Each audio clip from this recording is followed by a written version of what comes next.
Okay, we're being joined now by the Director, International Labour Organization Country Office for Nigeria, Ghana, Liberia, and Sierra Leone, Mr. Dennis Zulu. Good morning, Mr. Zulu. Thank you for joining us on the program. Good morning. How are you this morning? Very well, thank you. Well, the ILO, in its fifth edition monitor, which is titled COVID-19 and the World of Work, stated there was a 14% drop in global working hours during the second quarter of 2020. That's equivalent to the loss of 400 million full-time jobs based on a 48-hour working week. Now, looking at the recently released job report by the National Bureau of Statistics, how would you assess this within an international comparative analysis? Is it in tandem with expectations going by your analysis of the impact of COVID-19 on the world of work? Yes, but first of all, just to commend the National Bureau of Statistics for issuing out the report, which is very useful in terms of policy and other issues that have to go with dealing with the problem of unemployment. Yes, as you correctly stated, we know that because of the number of things that have happened since COVID, one of them being the shutdown of economies, we anticipated that would be a loss of work hours, but also there'd be a loss of jobs. So really the statistics that are coming out of the National Bureau of Statistics are in tandem with what is expected. But you also see that prior to COVID, Nigeria was already, when you look at an analysis, a time series analysis, you'll see that Nigeria was already experiencing some sort of increase in the number of jobs that were being lost. But also an increase in the number of unemployment. But since it's now 5 quarters since the last report was released, and so the current report actually is very much in tandem with what we expected, and we've seen an increase in unemployment, but also an increase in underemployment. But for us, what's also striking is the fact that when you look at the labor force, it's interesting to note that in Nigeria, there's been a reduction of approximately 11.3% in the labor force, which basically means that some people have given up looking for jobs and have become sitting at home and really frustrated in the lack of opportunity as far as jobs are concerned. Of course, what we've been talking about, the time lag in the release of this report.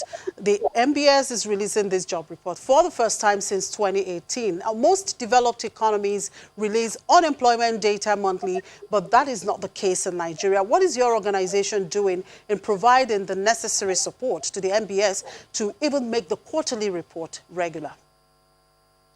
Well, yes, I think that's a general problem across the continent of Africa. It's not just unique to Nigeria.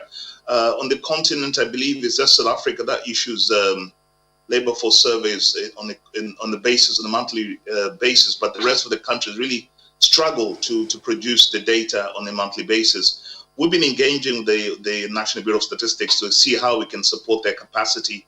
As you know, it's very expensive to undertake the surveys, especially on a monthly basis. So one of the things that we need to do is perhaps see how we can ensure that it's not just the National Bureau of Statistics who collect the data, but also the ministries of labor and other institutions that are involved in the labor market, including the employers who've just been speaking.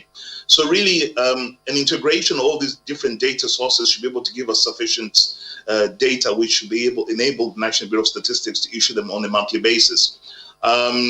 So, and also, I think only a few years ago, we collaborated in supporting them in looking at the way labor and employment is measured in Nigeria. So you'll see that since then, the National Bureau of Statistics has strived to obviously produce data on a quarterly basis, but I'm not really sure what the constraint has been over the past few quarters when they didn't issue. But in as far as capacity, I believe they have the capacity. It might just be a problem of financial resources, because it is an expensive undertaking to produce data on a monthly basis.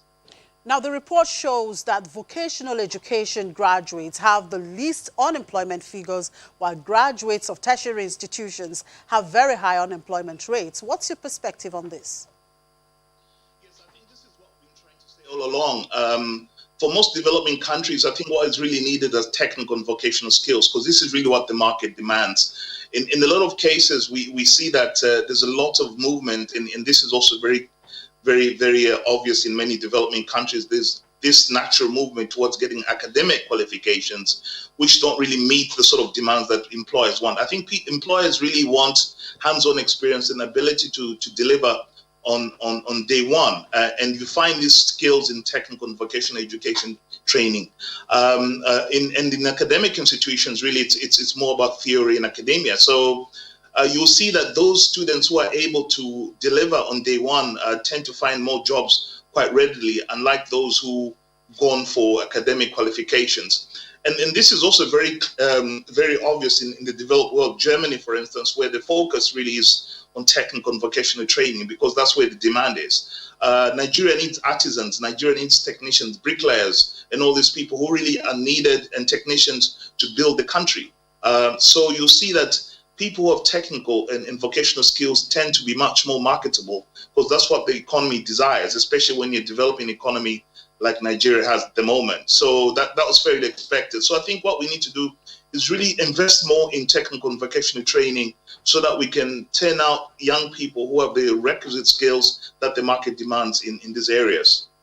Now, from a gender perspective, the report shows that more female are unemployed at 32.6% as against male 32.9%. What's your take on that? Again, unfortunately, this is a problem we have across not just the continent of Africa, but globally. Women tend to be in a lesser favorable situation in terms of accessing and job opportunities. So I think what we need to do more is encourage women, but also some of the laws that we have in place across the world tend to discriminate against women accessing employment. But it's not just about employment, it's also about the skills that women possess. Because you find that the girl child will normally drop out of education even much earlier than the boy child. And so their ability to acquire the requisite skills and therefore to get an appropriate job is limited.